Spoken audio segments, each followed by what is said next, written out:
Hello दोस्तों, आज हम सुनाने जा रहे हैं एबेंडन हाउस पार्ट 2। तो चलिए स्टार्ट करते हैं।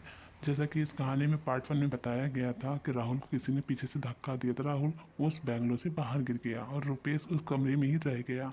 राहुल को जब होश आया वो भागा भागा भागा वो वापस अपने गांव की तरफ जाने लगा। चूँकि बहुत अंधेरा था तभी उसे दिखाई दिया कोई लड़का लालटेन लेकर जा रहा था। वो जल्द से भागकर अपने घर को गया अंदर, और उसके बाद वहाँ पर उसने देखा घर पर उसके पिताजी बैठे हुए थे। उसकी माँ तो अपने पिताजी से बोला, पिताजी आखिर क्या बात है, मुझे तो बताओ, माँ ने वहाँ जाने के लिए क्यों मना किया था। पिता ने बताया, बेटा तेरी माँ।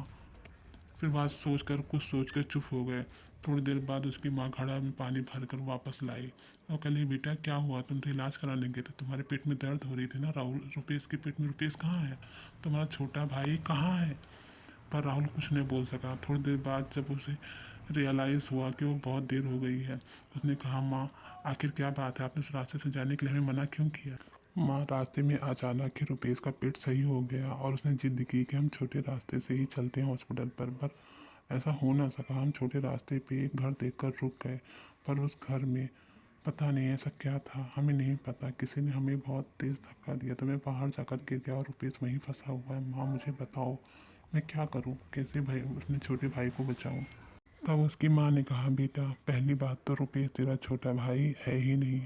ये एक बंजारन जिस गांव में रहा करती थी, कहीं बाहर से आके बस गई थी, ये उसका लड़का है। और ये बहुत पुराने समय की बात है। यहाँ के एक गांव का प्रधान होता था, बहुत बड़े उसका घर था। उसकी दो बेटियां थी, छोटी बेटी और बड़ी बेटी। बड़ी बेटी बहुत सुंदर थी। बड़ी बेटी मेरे इस बंजारन की लड़की रुपेश से बहुत प्यार करती थी। जबकि छोटे थे, रुपेश बचपन से ही माधवी के साथ खेलता रहता था। उसकी छोटी बहन भी साथ में खेलती थी, पर रुपेश को ये नहीं पता था कि छोटी बहन भी उसे पसंद करती है। तभी बहुत छोटे थे, आपस में खेलते कूदते रहते थे। पर मेनका को माधवी से बहुत ईर्ष्या होने लगी। ये बात जाकर उसने अपने पिताजी से बता दी कि पिताजी, माधवी दीदी रुपेश के साथ खेलती हैं, जो कि बंजारन का लड़का है। ये बात सुनकर उसके पिताजी को बहुत गुस्सा आया और उसने माधवी को कमरे में बंद कर दिया और स्ट्रिक्टली मना कर दिया कि तुम बाहर नहीं जाओगी। उसके बाद माधवी की भी तबीयत खराब हो गई। इधर रुपेश उसका इंतजार करता रहता। खेलने के लिए उसे माधवी के साथ ही पसंद था। उसकी तबीयत खराब होने लगी। फिर उसकी माँ खुद प्रधान से मिलने गई, लेकिन मिलने के बाद वो कभी वापस नहीं आई। उस हवेली में कुछ तो गलत हुआ है, हमें नहीं पता है, लेकिन सुना है उधर बहुत अजीबोगरीब घटनाएं घटती हैं, तरह तरह की आवाज़ें आती हैं, इसलिए मैंने मना किया था। राहुल और राहुल की माँ उस हवेली पर पहुंचते हैं। जल्दी जल्दी राहुल ऊपर चढ़ता है सीढ़ियों से और फिर नीचे उतरता है। तभी वह देखता है सामने कोई आ रहा है, एक काला साया। उसे देख कर राहुल डर जाता है। उसकी माँ भी उसका हाथ पकड़ लेती, कहती, बेटा डरो नहीं, हमारे तुम्हारे गले में जो ताबीज़ पड़ी है, इसीलिए वह तुम्हारा कुछ भी नहीं बिगाड़ सकती है। तभी राहुल देखता है रुपेश चुड़ैल के सामने बैठा हुआ है। राहुल कहता है, रुपेश वहाँ से हटो, यहाँ आ जाओ, रुपेश रुपेश, पर कोई जवाब नहीं आता है। तभी उसे मिरर में एक लड़की बैठी हुई दिखाई देती है और सामने से एक चुड़ैल निकलती है। उसके बाद पता नहीं क्या होता है, वहाँ अंधेरा छा जाता है और उनके ऊपर एक चादर आकर गिरता है। उसके बाद जैसे वो किसी अलौकिक दुनिया में चले जाते हैं। वह चुड़ैल उनसे कहती है, मैं माधवी। रुपेश माधवी को देखकर बहुत खुश होता है और वो पहचान जाता है। माधवी कहती है रुपेश से, रुपेश तुम्हारे जाने के बाद यहाँ बहुत कुछ हुआ है। इधर मेरी छोटी बहन की शादी कर दी गई दूसरे गांव के जमींदार के लड़के ब्रजेश से। ब्रजेश बहुत ही पैसे वाला था, पर वह बहुत लालची भी था। उसने मेरी छोटी बहन से शादी तो कर ली, लेकिन छोटी बहन वो तुम्हें पसंद करती थी। उसने ब्रजेश के साथ मिलकर मुझे मरवाने का षड्यंत्र रच डाला। उसने ब्रजेश से कहा, अगर वह मुझे मार दे तो वह पूरी ज़मीन जायदाद उसके नाम कर देगी और एक मिलौता वारिस सिर्फ वही हो जाएगा।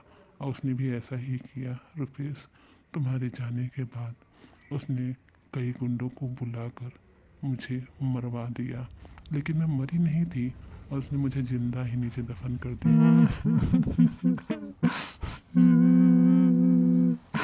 मेनका कहती, नहीं नहीं, ये गलत कह रही है, मैंने नहीं मारा है बल्कि इसने मुझे मारा है। ऐसा सुनकर राहुल और रुपेश दोनों को तो सर ही घूम जाता है। वो समझ नहीं पाते आखिर हो क्या रहा है। वो माधवी राहुल की तरफ मुंह कर कर कहती है, राहुल यहाँ से जाओ, निकलो यहाँ से, बस यहाँ से चले जाओ, अपनी जान बचाओ, जाओ यहाँ से, मैंने रोक रखा है। तभी पीछे से राहुल के पिताजी तांत्रिक बाबा को लेकर आ जाते हैं। तांत्रिक बाबा कहते हैं बस अब तुम लोग बस यहीं रहो, यहीं खड़े रहो, मैं दोनों आत्माओं को मुक्ति दे दूंगा। और वो अपना तंत्र मंत्र करने लगते हैं। जैसे वो भभूति मेनका चीखती है, कहती है तांत्रिक चल उठ भाग यहाँ से, मैं तुझे छोड़ूंगी नहीं। और जिस तरह मैंने ब्रजेश को मार दिया, ब्रजेश ने क्या समझा, वो मुझे मार कर बच जाएगा। मैंने माधवी को तो मैंने मरवा ही दिया, लेकिन अब तुम में से एक भी नहीं बचेगा। चले जाओ यहाँ से, रुपेश को छोड़कर।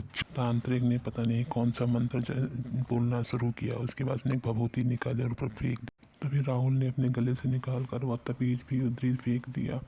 और मेनका के गले में जैसे ताबीज पड़ा वो वहाँ से गायब हो गई। शायद उसको आत्मा को मुक्ति मिल गई।